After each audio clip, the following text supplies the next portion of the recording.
Tere! Minu nimi on Aleksander Ankertau ja ma tahan teile rääkida enda tunnistuse sellest, kuidas ma tulin Jumala juurde. Ma olen abielus ja meil on 3 last ja juunikuus sünnib 4. laps. Ja see on au Jumalale, sellepärast, et ma poleks kunagi uskunud, et ma võin olla sellises kohas, et ma olen abielus ja mul on lapsed. Sellepärast, et aasta oli 2009, kui ma olin jõudnud sellisesse kohta, kus mul ei olnud enam mitte midagi. Olin kõik maha joonud ja olid ainult võlad.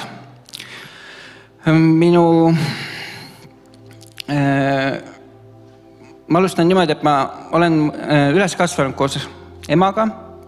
Isa suri, kui ma olin vist 6-aastane ja ema käis mul palju tööl, et meid üleval pidada ja nad oli ka öösiti tööl niimoodi, et ma olin palju tänava peal. Tänava peal tekkisid ka sõbrad ja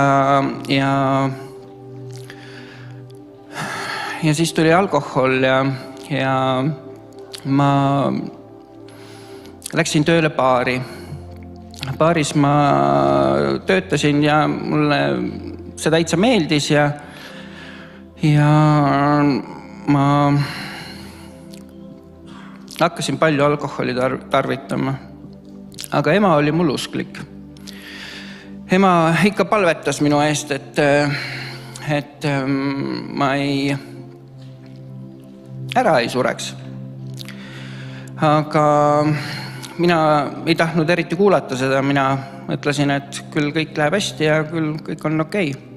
Et see, kui ema ütles mulle, et mine kirikusse, et sa saad abi või et su elu muutub, et sa saad oma elu korda, siis ma ütlesin ja.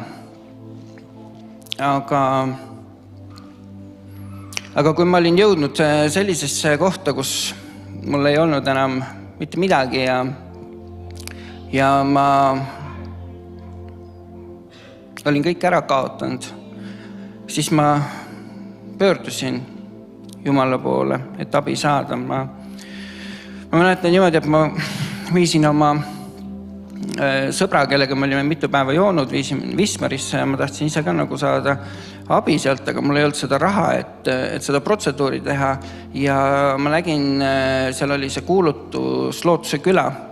Siis ma mõtlesin oma südames, et sinna ma kindlasti vist ei taha minna, et ega ma mingi narkomaan ei ole või midagi sellist, aga kuigi oli kõiki asju, mida ma olin teinud. Aga kui ma koju läksin, siis ma panin oma põlved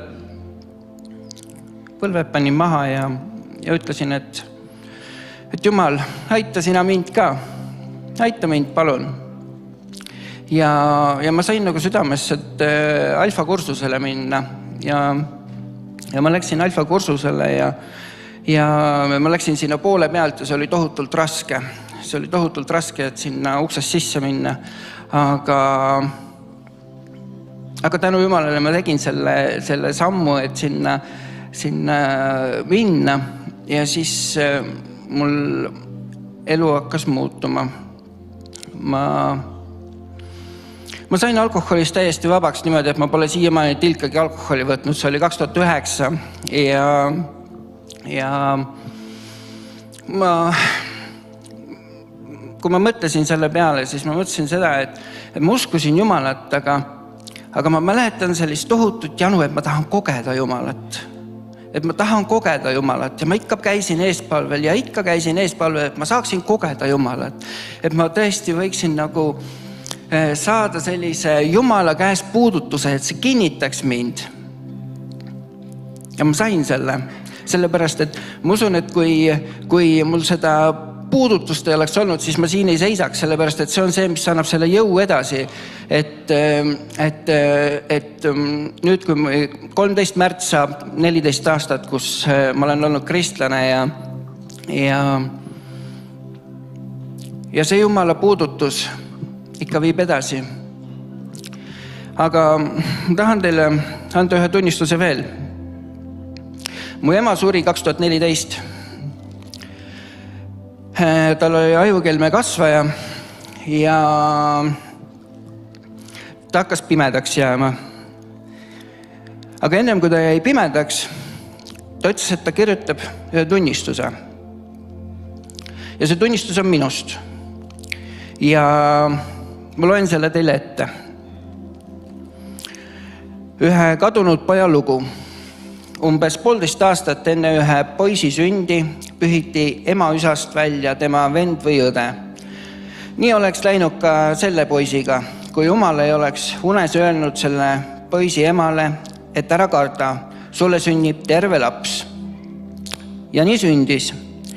Kuid see poiss hakkas üsna varakult alkoholi ja tubakat pruukima. Ema küsis tihti Jumalalt, et kas see ongi siis see terve laps.